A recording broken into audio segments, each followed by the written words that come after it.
ദൈവത്തിൻ്റെ വചനം കേൾക്കുവാനായി താല്പര്യത്തോടെ അവിടെവിടങ്ങളിലായി ശ്രദ്ധിക്കുന്ന എല്ലാ മാന്യ സ്നേഹിതർക്കും യേശുക്രിസ്തുവിന്റെ നാമത്തിൽ വന്ദനം.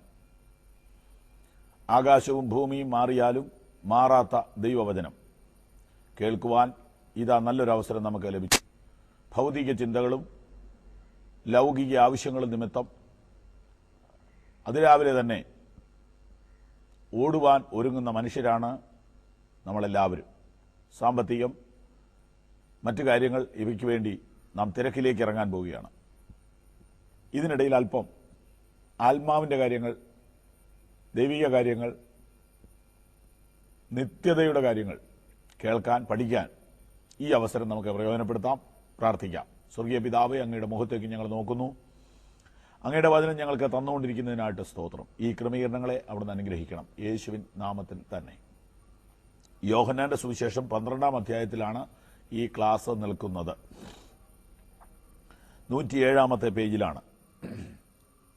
യോഹന്നാൻ 12-ന്റെ 24 ദിവസം വായിച്ച് നിർത്തിയതാണ്. അവിടേക്ക് വീണ്ടും വരുന്നു. ആമേൻ, ആമേൻ, ഞാൻ നിങ്ങളോട് പറയുന്നു, ഗോതമ്പ് മണി നിലത്ത് വീണ് ചാകുന്നില്ല എങ്കിൽ അത് തനിയെയിരിക്കും. ചത്തു എങ്കിലോ വളരെ വിളവുണ്ടാകും. തന്റെ ജീവനെ സ്നേഹിക്കുന്നവൻ അതിനെ കളയും. ഇഹലോകത്തിൽ തന്റെ ജീവനെ പകയ്ക്കുന്നവൻ അതിനെ നിത്യജീവനായി സൂക്ഷിക്കും. ഈ ഭാഗം ഞാൻ കഴിഞ്ഞ ദിവസം പറഞ്ഞതാണ്. ഒന്നുകൂടെ പറയാം. യവനായ തത്വജ്ഞാനികൾ യേശുവിനെക്കുറിച്ച് കേട്ടപ്പോൾ അവർ അന്വേഷിച്ച മനുഷ്യനായിരിക്കുമോ യേശു എന്ന് അറിയാൻ വേണ്ടി ഒരു അപ്പോയിന്റ്മെന്റിന് വേണ്ടി വന്നു. അപ്പോൾ യേശു പറഞ്ഞു വിട്ടു, നിങ്ങൾ ഉദ്ദേശിച്ച ആ ആളല്ല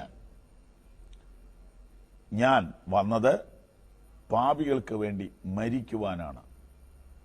അത് നിങ്ങൾക്ക് അംഗീകരിക്കാൻ പറ്റുമെങ്കിൽ മാത്രമേ എന്നെ നിങ്ങൾക്ക് പ്രയോജനപ്പെടുകയുള്ളൂ എന്നാണ് ഈ പറഞ്ഞതിൻ്റെ അർത്ഥം. യേശു അതിനെ ഒരല്പം ഫിലോസഫി തന്നെയാണ് അവതരിപ്പിക്കുന്നത്. ഇത് നമുക്ക് മനസ്സിലാകുന്നതിനേക്കാൾ തത്വജ്ഞാനികൾക്ക് മനസ്സിലാകും. ഗോതമ്പ് മണി നിലത്ത് വീണ് ചാകുമ്പോൾ ഗോതമ്പ് മണിയുടെ സുരക്ഷിതത്വം നഷ്ടപ്പെടും. അറയ്ക്കകത്ത് വെയിലും മഴയും ഈർപ്പവും തണുപ്പുമേൽക്കാതെ സ്വസ്ഥമായിരുന്നാൽ 100 കൊല്ലം വേണമെങ്കിലും അനങ്ങാതിരിക്കാം, കേടുവരില്ല. എന്നാൽ സുരക്ഷിതത്വം നഷ്ടപ്പെടുത്തി സുഖകരമായ കാലാവസ്ഥ വിട്ട് മണ്ണിലും ചെളിയിലും വീഴാൻ ഈ ഗോതമ്പ് മണി തയ്യാറായാൽ അതിൻ്റെ അസ്തിത്വവും വ്യക്തിത്വവും ആ മണ്ണിൽ അലിഞ്ഞു ചേരുമെങ്കിലും അതിൽ നിന്ന് വേറെ 1000 ഗോതമ്പ് മണികൾ വരും.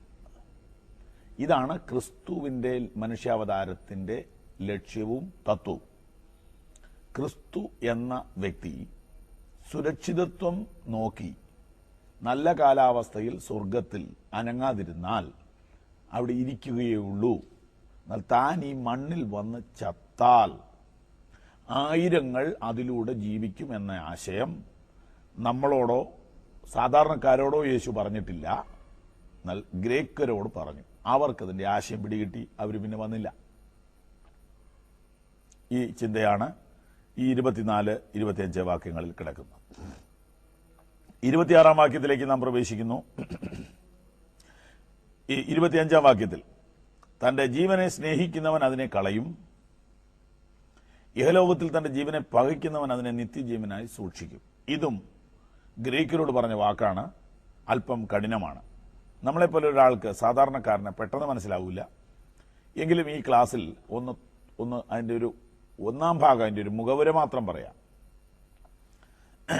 യേശു പറഞ്ഞതിൻ്റെ ആശയം ഇതാണ്: കളയുന്നവൻ കണ്ടെത്തും, കണ്ടെത്തുന്നവൻ കളയും. ഒന്നുകൂടെ പറയാം. തന്റെ ജീവനെ സ്നേഹിക്കുന്നവൻ അതിനെ കളയും, ഇഹലോകത്തിൽ തന്റെ ജീവനെ പകയ്ക്കുന്നവൻ അതിനെ നിത്യജീവനായി സൂക്ഷിക്കും. മനസ്സിലാക്കാൻ ബുദ്ധിമുട്ടാണ്. ഇത് നിങ്ങൾ ചിന്തയ്ക്ക് വേണ്ടി ഇടുക. എന്താണ് ഈ വാക്യം? ബൈബിളിലെ ഒരു വാക്യം മനസ്സിലാകുന്നില്ലെങ്കിൽ നല്ലതാ. മനസ്സിലായാൽ തീർന്നില്ലേ? മനസ്സിലാകാതെ കിടപ്പുണ്ടെങ്കിൽ വീണ്ടും വീണ്ടും ചിന്തിക്കുകയും പഠിക്കുകയും ചെയ്യാമല്ലോ. ഇതൊരു ഡീപ്പ് സബ്ജക്റ്റാണ്. കർത്താവ് ഈ പറഞ്ഞത് എന്താണ്? ഞാനൊരു ഉദാഹരണം കൊണ്ട് പറയാം. ഒരു സന്യാസിക്ക് ആരോ അവലോസുണ്ട എന്ന് പറയുന്ന പലഹാരം കൊണ്ട് കൊടുത്തു.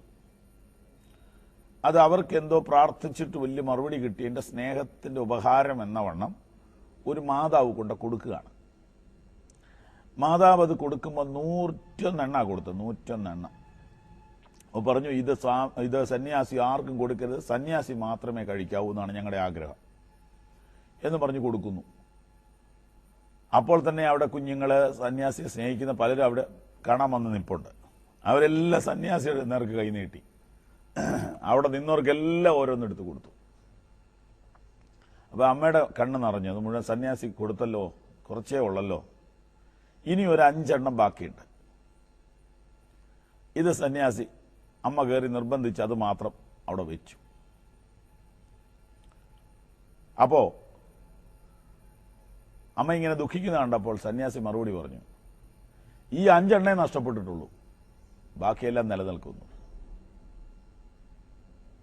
പ്രായമായ മാതാവിനൊന്നും മനസ്സിലാകുന്നില്ല. എൻ്റെ കയ്യിലിരിക്കുന്ന ഈ 5 എണ്ണേ നഷ്ടപ്പെട്ടിട്ടുള്ളൂ, ബാക്കിയെല്ലാം നിലനിൽക്കുന്നു. 95 എണ്ണം പല മനുഷ്യനിലേക്ക് പോയി, അത് നിലനിൽക്കും. ഇത് ഞാനിങ്ങനെ വെച്ചുകൊണ്ടിരിക്കും, ഞാൻ തിന്നുകയോ നശിച്ചു പോകുകയോ എന്നാ ചെയ്താലും അതിന് വിലയില്ല, അത് പോയി. എന്നാൽ ഞാൻ ആർക്കെങ്കിലും കൊടുത്തതെല്ലാം നിലനിൽക്കും എന്ന് പറഞ്ഞ ആശയം സാധാരണക്കാരന് അത്ര പെട്ടെന്ന് മനസ്സിലാകുകയില്ല. അതിനേക്കാൾ ഡീപ്പായ ഒരു കാര്യമായി യേശു പറഞ്ഞത്. കളയുന്നവൻ സൂക്ഷിക്കും, സൂക്ഷിക്കുന്നവൻ കളയും എന്ന് പറഞ്ഞാൽ, എന്തെങ്കിലും ഒരു സാധനം നമ്മൾ അമിതമായി സ്നേഹിച്ച് അമിതമായി അതിനെ കെട്ടിപ്പിടിച്ചുകൊണ്ടിരിക്കുമ്പോൾ നഷ്ടപ്പെടാൻ സാധ്യത കൂടുതലാണ്. എന്നാൽ ഇത് ദൈവം തന്നതാണ്, ഇത് എങ്ങും പോവുകയാണെന്നൊരു നല്ല ബോധ്യൊരുത്തിന് വന്നിട്ട് അതേന്ന് കൈ അങ്ങ് വിട്ടാൽ അത് സുരക്ഷിതമായി, പിന്നെ അത് നിൽക്കും. നിങ്ങൾ എന്തിനെ അമിതമായിട്ട് സ്നേഹിക്കുന്നോ അത് നിങ്ങളെ വേദനിപ്പിക്കും, അത് നഷ്ടപ്പെടാൻ സാധ്യത കൂടും. എന്നാൽ അത് വിട്ടുകൊടുത്താൽ, എനിക്കത് വേണ്ട എന്ന് പറഞ്ഞാൽ അത് നിങ്ങൾക്ക് കിട്ടും. നിങ്ങൾക്കത് വേണമെന്ന് നിങ്ങൾ നിർബന്ധം പിടിച്ചാൽ ചിലപ്പോൾ നിങ്ങളും കൂടെ അപകടപ്പെടാൻ സാധ്യതയുണ്ട്. ഈ തത്വജ്ഞാനം ഈ ബൈബിൾ ക്ലാസ്സിൽ വിവരിക്കാൻ അല്പം ബുദ്ധിമുട്ടാണ്. ഞാനവിടെ വിടുന്നു. യേശു ഈ 2 ആഴമുള്ള ചിന്തകൾ പറഞ്ഞത് തത്വജ്ഞാനികളോടാണ് എന്ന കാര്യം പ്രത്യേകം ഓർക്കുക. 24ഉം 25ഉം വാക്യങ്ങൾ ഗ്രീക്ക് ഫിലോസഫേഴ്സിനോട് യേശു തമ്പുരാൻ പറഞ്ഞ ഫിലോസഫിയാണ്. നമുക്ക് മുന്നോട്ട് പോകാം. 26-ാം വാക്യം, എനിക്ക് ശുശ്രൂഷ ചെയ്യുന്നവൻ എന്നെ അനുഗമിക്കട്ടെ. ഞാൻ ഇരിക്കുന്നിടത്ത് എൻ്റെ ശുശ്രൂഷക്കാരനും ഇരിക്കും. എനിക്ക് ശുശ്രൂഷ ചെയ്യുന്നവനെ പിതാവ് മാനിക്കും. ഒന്നുകൂടെ ഞാൻ വായിക്കുന്നു. വാക്യം 26, യോഹന്നാൻ 12:26. എനിക്ക് ശുശ്രൂഷ ചെയ്യുന്നവൻ എന്നെ അനുഗമിക്കട്ടെ. ഞാൻ ഇരിക്കുന്നിടത്ത് എൻ്റെ ശുശ്രൂഷക്കാരനും ഇരിക്കും. എനിക്ക് ശുശ്രൂഷ ചെയ്യുന്നവനെ പിതാവ് മാനിക്കും. എന്താണ് രംഗം, പശ്ചാത്തലം എന്താണ്? യവനായ തത്വജ്ഞാനികൾ ഫിലിപ്പോസ് എന്ന ശിഷ്യനെ വിളിച്ചിട്ട് ഞങ്ങൾക്ക് യേശുവിനെ കാണാൻ താല്പര്യമുണ്ട് എന്ന് പറഞ്ഞു. ഫിലിപ്പോസ് അന്ത്രയോസിനെ വിളിച്ചു. 2 പേരോട് ചെന്ന് വളരെ പ്രധാനപ്പെട്ട ഈ കാര്യം യേശുവിനോട് അവതരിപ്പിച്ചപ്പോൾ യേശു ഫിലിപ്പോസിന്റെയും അന്ത്രയോസിന്റെയും മുമ്പിൽ വെച്ച് അവരുടെ പ്രസൻസിൽ ഗ്രീക്കരോടായിട്ട് പറയുകയാണ്, ഗോതമ്പോടി നിലത്ത് വീണി ചത്താലേ പ്രയോജനമുള്ളൂ. തൻ്റെ ജീവനെ സ്നേഹിക്കുന്നവൻ അതിനെ കളയുന്നവൻ കണ്ടെത്തും. ഇത്രയും പറഞ്ഞിട്ട് അടുത്ത കാര്യം ശിഷ്യന്മാരോട് പറയുകയാണ്, എനിക്ക് ശുശ്രൂഷ ചെയ്യുന്നവൻ എന്നെ അനുഗമിക്കട്ടെ. ഫിലിപ്പോസെ, അന്ത്രയോസെ, ഈ തത്വജ്ഞാനികളെ നിങ്ങൾ ഫോളോ ചെയ്യാൻ ശ്രമിക്കേണ്ട. എനിക്ക് ശുശ്രൂഷ ചെയ്യുന്നവൻ എന്നെ അനുഗമിക്കട്ടെ. തത്വജ്ഞാനികൾ ധാരാളം ശിഷ്യന്മാരെ സംഘടിപ്പിച്ചിരുന്നു. അവർക്കും ശിഷ്യന്മാരുണ്ടായിരുന്നു. യേശുവിനും ശിഷ്യന്മാരുണ്ട്. അപ്പോൾ യേശു പറയുകയാണ്, എനിക്ക് ശുശ്രൂഷ ചെയ്യുന്നവൻ എന്നെ അനുഗമിക്കട്ടെ. അർത്ഥം കുറച്ചുകൂടെ ആഴത്തിലാണ്. ഞാൻ കുറെ ആശയങ്ങൾ മാത്രമല്ല തരുന്നത്, ഞാനൊരു മോഡലും കൂടെ തരുന്നുണ്ട്. വിശദീകരിക്കാം. നിങ്ങൾ ഇങ്ങനെ ചെയ്താൽ അങ്ങനെ വരും, അങ്ങനെ ചെയ്താൽ ഇങ്ങനെ വരും എന്ന് പറയുന്നവരാണ് ഗുരുക്കന്മാർ മുഴുവൻ പേരും. എന്നാൽ യേശു പറഞ്ഞത് ഞാൻ ചെയ്യുന്നവർ ചെയ്യാനാണ്. ഞണ്ടിനെ നടക്കാൻ പഠിപ്പിച്ച കഥയുണ്ട്. ഞണ്ടെന്ന് പറയുന്ന ഈ ചെറിയ ജീവി സൈഡിലേക്കാണ് നടക്കുന്നത്, ഒരു സൈഡിലേക്കാണ് നടക്കുന്നത്. കഥ ഇങ്ങനെയാണ്, സംഭവിച്ചതല്ല, കഥയാണ്, കുഞ്ഞുങ്ങൾക്ക് വേണ്ടി ഉണ്ടാക്കിയ കഥയാണ്. ഒരു ദിവസം അമ്മ ഞണ്ട് മക്കളോട് പറയുകയാണ്, മക്കളെ നിങ്ങളെല്ലാം സൈഡിലേക്ക് നടക്കണം, നമുക്ക് പാരമ്പര്യമായി നമുക്ക് കുടുംബത്തിന് അത് മോശമാണ്. നിങ്ങൾ ഭൂമിയിലോട്ട് നോക്കിയേ, സകല ഉറുമ്പാവട്ടെ, ഈച്ചയാവട്ടെ, മനുഷ്യനാവട്ടെ എല്ലാം മുമ്പോട്ട് പോകുന്നു, നമ്മൾ മാത്രം സൈഡിലോട്ട് ഇങ്ങനെ പോകുന്നു, മോശമാണ്. അതുകൊണ്ട് ഒരു കാര്യം ചെയ്യാം, നിങ്ങൾ ഇനിയും തൊട്ട് മുമ്പോട്ട് നടക്കൂ. ഞണ്ടിന്റെ മക്കൾ വളരെ ട്രൈ ചെയ്തിട്ട് മുമ്പോട്ട് പോകാൻ പറ്റുന്നില്ല, സൈഡിലോട്ടാണ് പോകുന്നത്. അപ്പോൾ ഈ മക്കളുടെ കൂട്ടത്തിൽ മൂത്തയാൾ വന്നിട്ട് അമ്മയോട് പറഞ്ഞു, അമ്മ ഒന്ന് നടന്ന് കാണിക്കുക. അപ്പം ഞങ്ങൾ നടക്കാമെന്ന് പറഞ്ഞു. അങ്ങനെ ആ ചാപ്റ്റർ അവസാനിച്ചു എന്നാണ് കഥ. കാരണം അമ്മയ്ക്ക് മുമ്പോട്ട് നടക്കാൻ അറിയില്ലല്ലോ. ഇതാണ് ഈ ഗുരുക്കന്മാരുടെ പ്രശ്നം. അങ്ങനെയൊക്കെ ചെയ്യണം, ഇങ്ങനെയൊക്കെ ചെയ്യണം, അത് ചെയ്യാൻ പാടില്ല, ഇത് ചെയ്യാൻ പാടില്ല, ബീഡി വലിക്കരുത്, കള്ളു കുടിക്കരുതെന്ന് പറയുകയും അപ്പുറത്ത് മാറി നിന്ന് കുടിക്കുകയും മദ്യവിരുദ്ധ റാലി നടത്തുകയും ക്ഷീണം മാറ്റാൻ അല്പം കഴിക്കുകയും ചെയ്യുക. ഇതിന് നടുവിൽ 26-ാം വാക്യം വളരെ പ്രസക്തമാണ്. പക്ഷേ വെറുതെ വായിച്ചു പോകുമ്പോൾ മനസ്സിലാകില്ല ഇത് ആരോട് പറയുന്നു എന്നുള്ളതിന്റെ വെളിച്ചത്തിലാണ്. എനിക്ക് ശുശ്രൂഷ ചെയ്യുന്നവൻ എന്റെ ആശയങ്ങളെ പിന്തുടർന്നാൽ പോരാ, എന്നെ അനുഗമിക്കണം. അഥവാ ഞാൻ തരുന്ന ആശയങ്ങൾക്ക് ഞാൻ തന്നെയാണ് വഴികാട്ടി, ഞാൻ തന്നെയാണ് സാക്ഷി. എനിക്ക് ശുശ്രൂഷ ചെയ്യുന്നവൻ എന്നെ അനുഗമിക്കട്ടെ. അടുത്ത ചിന്ത, ഞാൻ ഇരിക്കുന്നിടത്ത് എന്റെ ശുശ്രൂഷക്കാരനും ഇരിക്കും. അർത്ഥം, ശിഷ്യൻ ഒരിക്കലും ഗുരുവിനൊപ്പമാകത്തില്ല. ഗുരുവിന്റെ താഴത്തെ ലെവലിലെ ശിഷ്യന് വരാൻ പറ്റുള്ളൂ. അതാണ് ഗുരു ശിഷ്യബന്ധം. ഗുരു കസേരയിലിരുന്നാൽ ശിഷ്യൻ തറയിൽ ആ ചവിട്ടുമെത്തയിലാണ് ഇരിക്കുന്നത്. എന്നിട്ടാണ് ഗുരു പറയുന്ന കാര്യങ്ങൾ കേൾക്കുന്നത്. ഇതാണ് ഗുരുകുലം. അവിടെയാണ് യേശു തിരുത്തി പറയുന്നത്, എനിക്ക് ശുശ്രൂഷ ചെയ്യുന്നവൻ എന്നെ അനുഗമിക്കും. അത് കഴിഞ്ഞ് ഞാൻ ഇരിക്കുന്നിടത്തിരിക്കും. ഞാൻ ഇരിക്കുന്നിടത്ത് എന്റെ ശുശ്രൂഷക്കാരനും ഇരിക്കും. ഞാൻ ഇരിക്കുന്നതിന്റെ താഴെയല്ല, ഞാൻ ഇരിക്കുന്ന സെയിം ലെവലിൽ ഇരിക്കും. ഇതെല്ലാം പറയുന്നത് തത്വജ്ഞാനികളുടെ ചോദ്യത്തിന് മറുപടിയായിട്ടാണ് എന്ന കാര്യം പ്രത്യേകം ഓർക്കുക. ഞാൻ തരുന്ന ആശയങ്ങളും എന്റെ ജീവിതവും ഒന്നു തന്നെയാണ്.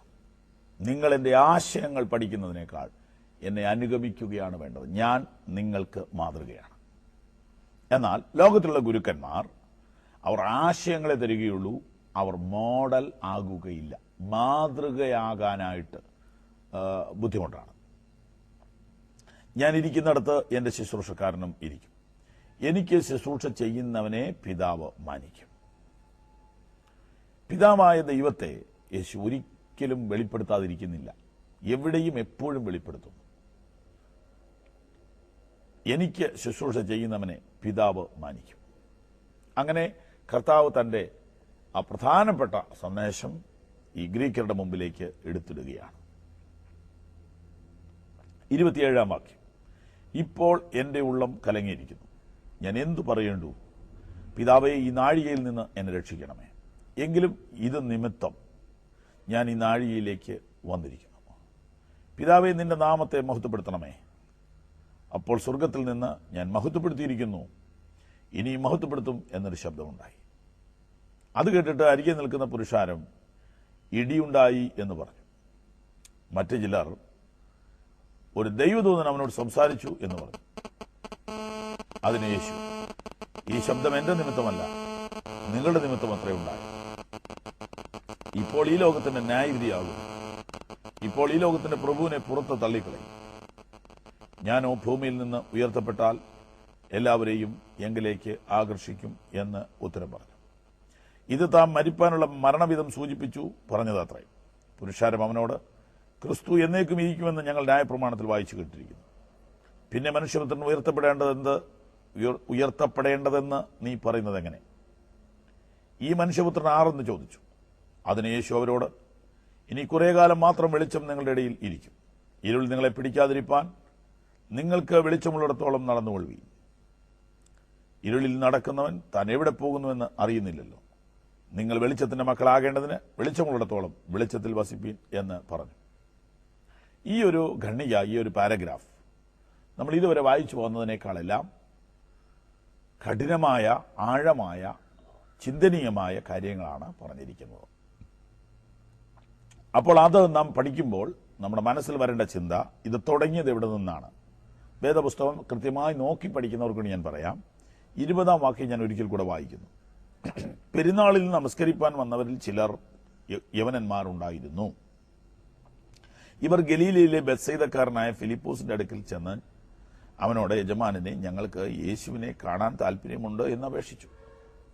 ഞങ്ങൾക്ക് യേശുവിനെ കാണാൻ താല്പര്യമുണ്ട് എന്ന് അപേക്ഷിച്ചു. ഫിലിപ്പോസ് ചെന്ന് അന്ത്രയോസിനോട് പറഞ്ഞു. അന്ത്രയോസ് ഫിലിപ്പോസും കൂടെ ചെന്ന് യേശുവിനോട് പറഞ്ഞു. യേശു അവരോട് ഉത്തരം പറഞ്ഞു. അപ്പോൾ ഇത് ആരോട് പറയുന്നു? പശ്ചാത്തലം എന്താണ്? യവനായ തത്വജ്ഞാനികൾ യേശുവിനെ കുറിച്ച് കേട്ടപ്പോൾ ഇന്റർവ്യൂ ചെയ്യാൻ വന്നതാണ്. അവരോട് പറഞ്ഞ മറുപടിയിലാണ് ഈ നമ്മുടെ ഭാഷയിൽ പറഞ്ഞാൽ കഠിന ചിന്തകളെല്ലാം വന്നത്. അതിൽ നാം ഇപ്പോൾ നിൽക്കുന്നത് 27-ാം വാക്യത്തിലാണ്. അവിടെ യേശു തമ്പുരാൻ പറയുന്ന കാര്യങ്ങൾ നമ്മൾ ഇതുവരെ കണ്ടതിനേക്കാൾ വളരെ പ്രധാനപ്പെട്ടതാണ്. പ്രധാനപ്പെട്ടത് എന്ന് ഞാൻ പറയുമ്പോൾ എല്ലാം പ്രധാനപ്പെട്ടതാണ്, എങ്കിലും നമുക്ക് മനസ്സിലാക്കാൻ അല്പം ബുദ്ധിമുട്ടുള്ളതാണ്. യേശു ഇത്രയും കാര്യം ഗ്രീക്കരോട് പറഞ്ഞിട്ട് ഇപ്പോൾ പിതാവിനോട് സംസാരിക്കുന്നു. ഇപ്പോൾ എന്റെ ഉള്ളം കലങ്ങിയിരിക്കുന്നു. ഞാൻ എന്തു പറയേണ്ടു? പിതാവേ, ഈ നാഴികയിൽ നിന്ന് എന്നെ രക്ഷിക്കണമേ. എങ്കിലും ഇത് നിമിത്തം ഞാൻ ഈ നാഴികയിലേക്ക് വന്നിരിക്കുന്നു. പിതാവേ, നിന്റെ നാമത്തെ മഹത്വപ്പെടുത്തണമേ. ക്രിസ്തു തന്റെ മരണത്തെക്കുറിച്ച്, തന്റെ മനുഷ്യാവതാര ലക്ഷ്യത്തെക്കുറിച്ച്, തന്റെ പ്രായശ്ചിത്ത ബലിയെക്കുറിച്ച് ഈ ഗ്രീക്കരോട് പറഞ്ഞു നിർത്തിയപ്പോൾ താൻ ആ യാഥാർത്ഥ്യം അവിടെ കാണുകയാണ്. ആ ക്രൂശുമരണം, ആ ക്രൂരമായ കാൽവറിയിലെ ദണ്ഡനങ്ങൾ യേശു ശരിയായിട്ട് അവിടെ കണ്ടു. അവിടെ നിൽക്കുന്ന ആർക്കും അത് കാണാൻ പാടില്ല. ശിഷ്യന്മാർക്കോ ഗ്രീക്കർക്കോ അത് കാണാൻ പാടില്ല. താൻ ആ പീഡനം മുന്നിൽ കണ്ടു. കണ്ടിട്ട് പെട്ടെന്ന് സ്വർഗത്തിലേക്ക് നോക്കി പിതാവിനോട് സംസാരിക്കുകയാണ്. ഇപ്പോൾ എന്റെ ഉള്ളം കലങ്ങിയിരിക്കുന്നു. ഞാൻ എന്തു പറയേണ്ടു? പിതാവേ, ഈ നാഴികയിൽ നിന്ന് എന്നെ രക്ഷിക്കണമേ. എങ്കിലും ഇത് നിമിത്തം ഈ നാഴികയിലേക്ക് ഞാൻ വന്നിരിക്കുന്നു. ഇത് പ്രാർത്ഥനയാണ്. പിതാവായ ദൈവത്തോട് സംസാരിക്കുകയാണ്. കാൽവറിയിലെ മരണത്തെക്കുറിച്ച് യേശു കാണുകയാണ്. പെട്ടെന്ന് സ്വർഗത്തിൽ നിന്നൊരു ശബ്ദം, പിതാവേ, നിന്റെ നാമത്തെ മഹത്വപ്പെടുത്തണമേ. അപ്പോൾ സ്വർഗത്തിൽ നിന്ന്, ഞാൻ മഹത്വപ്പെടുത്തിയിരിക്കുന്നു, ഇനിയും മഹത്വപ്പെടുത്തും എന്നൊരു ശബ്ദമുണ്ടായി. അത് കേട്ടിട്ട് അരികെ നിൽക്കുന്ന പുരുഷാരം, ഇടിയുണ്ടായി എന്ന് പറഞ്ഞു. മറ്റു ചിലർ, ഒരു ദൈവദൂതൻ അവനോട് സംസാരിച്ചു എന്ന് പറഞ്ഞു. അതിന് യേശു, ഈ ശബ്ദം എന്റെ നിമിത്തമല്ല, നിങ്ങളുടെ നിമിത്തമത്രേ ഉണ്ടായത്. ഗ്രീക്കരുമായിട്ട് സംസാരിച്ചു. താർക്കികമായ വിഷയങ്ങൾ അവർ കൊണ്ടുവരാതിരിക്കാൻ യേശു വ്യക്തമായി മറുപടി കൊടുത്തു. മറുപടി കൊടുത്ത കൂട്ടത്തിൽ തന്റെ കാൽവറി മരണത്തെക്കുറിച്ചും തന്റെ പ്രായശ്ചിത്ത യാഗത്തെക്കുറിച്ചും യേശു സംസാരിച്ച് നിർത്തിയിട്ട് യേശു സ്വർഗത്തിലേക്ക് നോക്കി ദൈവത്തോട് സംസാരിച്ചു. ദൈവത്തോട് സംസാരിച്ചത് ഇങ്ങനെയാണ്: പിതാവേ, ഈ നാഴികയിൽ നിന്ന് എന്നെ രക്ഷിക്കണമേ. എങ്കിലും ഇത് നിമിത്തം ഈ നാഴികയിലേക്ക് ഞാൻ വന്നിരിക്കുന്നു എന്ന് പറഞ്ഞാൽ, ഈ കാൽവറി മരണം എന്ന ഒരൊറ്റ സബ്ജക്റ്റിന് വേണ്ടിയാണ് ഞാൻ മനുഷ്യാവതാരം ചെയ്തതെന്ന് എനിക്കറിയാം. അതിൽ പിതാവായ ദൈവത്തോട് താൻ അപേക്ഷിക്കുകയാണ്. ഉടനെ സ്വർഗത്തിൽ നിന്നൊരു മറുപടി, ഞാൻ മഹത്വപ്പെടുത്തിയിരിക്കുന്നു, ഇനിയും മഹത്വപ്പെടുത്തുമെന്നൊരു ശബ്ദമുണ്ടായി. പുത്രൻ എപ്പോൾ വിളിച്ചാലും അപ്പോൾ സ്വർഗത്തിൽ നിന്ന് ഉത്തരമാണ്, ഞാൻ മഹത്വപ്പെടുത്തിയിരിക്കുന്നു, ഇനിയും മഹത്വപ്പെടുത്തുമെന്നൊരു ശബ്ദമുണ്ടായി. അത് കേട്ടിട്ട് അരികെ നിൽക്കുന്ന പുരുഷാരം ഇടിയുണ്ടായി എന്ന് പറഞ്ഞു. അത് കേട്ടപ്പോൾ ചുറ്റും നിന്ന ആളുകൾ വിളിച്ചു പറഞ്ഞു, ഇടിയുണ്ടായി. എന്താ സംഭവിച്ചത്? ഞാൻ വിശദീകരിക്കാം. ദൈവപുത്രനായ യേശു, മനുഷ്യാവതാരം ചെയ്ത യേശു, അദൃശ്യനും സർവ്വവ്യാപിയുമായ പിതാവായ ദൈവത്തോട് സംസാരിക്കുന്നു. പിതാവും പുത്രനും രണ്ട് വ്യക്തിത്വമായിട്ട് തന്നെയാണ് ബൈബിൾ വെളിപ്പെടുത്തിയിരിക്കുന്നത്. പക്ഷേ അത് ഒരു ദൈവമാണ്. യേശു ഈ ഭൂമിയിൽ നിന്ന് പിതാവിനോട് സംസാരിച്ചപ്പോൾ പിതാവ് പുത്രനോട് സംസാരിച്ചു. പക്ഷേ ദൈവത്തിന്റെ ശബ്ദം മനുഷ്യന് തിരിച്ചറിയത്തില്ല. അവിടെ നിന്നവർ പറഞ്ഞു ഇടിവെട്ടിയെന്ന്. അപ്പൊ ഇടിവെട്ടിനകത്ത് യേശു കേട്ടത് എന്താണെന്നറിയാമോ? ഞാൻ മഹത്വപ്പെടുത്തിയിരിക്കുന്നു, ഇനിയും മഹത്വപ്പെടുത്തും. ഫിലിപ്പോസും അന്ത്രയോസും ഗ്രീക്കരും ചുറ്റും നിന്ന ആളുകൾ, അവർക്ക് ഭാഷ തിരിഞ്ഞില്ല, അവർക്ക് അർത്ഥം പിടികിട്ടിയില്ല. അവർ കേട്ടത് ഇടിവെട്ടുന്ന ശബ്ദമാണ്. അപ്പൊ ഇടിവെട്ടുന്ന ശബ്ദം കേട്ടപ്പോൾ അതിനകത്തൊരു സന്ദേശമുണ്ടായിരുന്നു. അത് യേശുവിന് മാത്രമേ മനസ്സിലായുള്ളൂ. അതിന് യേശു, ഈ ശബ്ദം എന്റെ നിമിത്തമല്ല, നിങ്ങളുടെ നിമിത്തം അത്രേ ഉണ്ടായത് എന്ന് പറഞ്ഞാൽ, ഞാനും എന്റെ പിതാവുമായുള്ള വിഷയത്തിൽ പ്രത്യേകിച്ച് ഒന്നും നടന്നിട്ടില്ല. എന്നാൽ നിങ്ങൾക്ക് വിശ്വാസമുണ്ടാകാൻ, കണ്ടു നിൽക്കുന്ന കേൾവിക്കാരായ നിങ്ങൾക്ക് ബോധ്യം വരാനാണ് ഈ ശബ്ദം ഉണ്ടായത്. 31 വാക്യം, ഇപ്പോൾ ഈ ലോകത്തിന്റെ ന്യായവിധിയാകുന്നു, ഇപ്പോൾ ഈ ലോകത്തിന്റെ പ്രഭുവിനെ പുറത്ത് തള്ളിക്കളയും. 31 വാക്യത്തിന്റെ അർത്ഥം എന്താണ്? ഇത് പറഞ്ഞുകൊണ്ടിരിക്കുമ്പോൾ യേശു കാണുകയാണ്, ഈ ലോകത്തിന്റെ പ്രഭു അതാരാണ്? പിശാച്. ഉൽപ്പത്തി പുസ്തകം മുതൽ മനുഷ്യനെ ചതിച്ച് ദൈവത്തിൽ നിന്ന് അകറ്റി അവിശ്വാസവും പാപവും മനുഷ്യഹൃദയത്തിൽ കുത്തിക്കയറ്റുന്ന ദുഷ്ടശക്തിയാണ് പിശാച്. യേശുവിന്റെ കുരിശുമരണത്തോടുകൂടെ പിശാച് തകർക്കപ്പെടുകയാണ്.